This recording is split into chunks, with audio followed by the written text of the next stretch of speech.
And now I give the floor to the representative of La Manif pour Tout. You have the floor. Monsieur le Président, Madame, Messieurs, une nouvelle forme d'exploitation de la femme se développe depuis quelques années, qui doit être combattue afin de réaliser le but 5.2 de l'agenda 2030, qui est d'éliminer de la vie publique et de la vie privée toutes les formes de violence faites aux femmes et aux filles et tout type d'exploitation. Il s'agit de la pratique des mères porteuses, autrement appelée gestation pour autrui, GPA. Sur tous les continents, des femmes sont exploitées à des fins reproductives, réduites à leur utérus, utilisées comme des incubatrices, comme des outils. Elles sont ainsi instrumentalisées parce qu'elles sont femmes, leur sexe est la cause de leur instrumentalisation.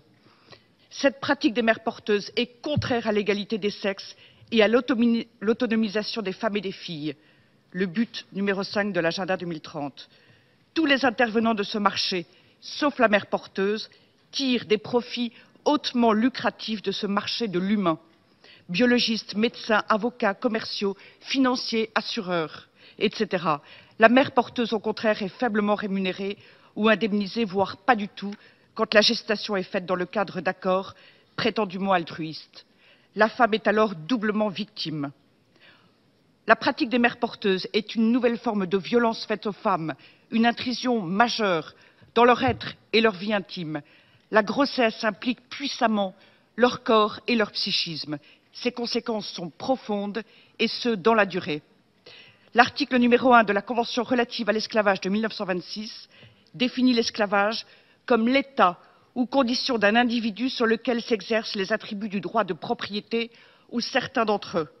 La pratique des mères porteuses, qui consiste à disposer de la femme, est une forme d'esclavage.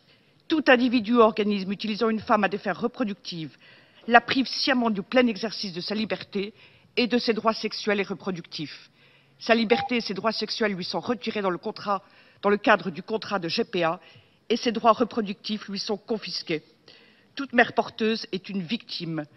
Pour avoir rencontré nombre d'entre elles, je peux témoigner du fait qu'elles sont toujours des femmes en situation de pauvreté économique, éducationnelle et souvent vulnérables psychiquement, soumises à de fortes pressions. Mesdames, Messieurs, la dignité de la femme n'a pas de frontières.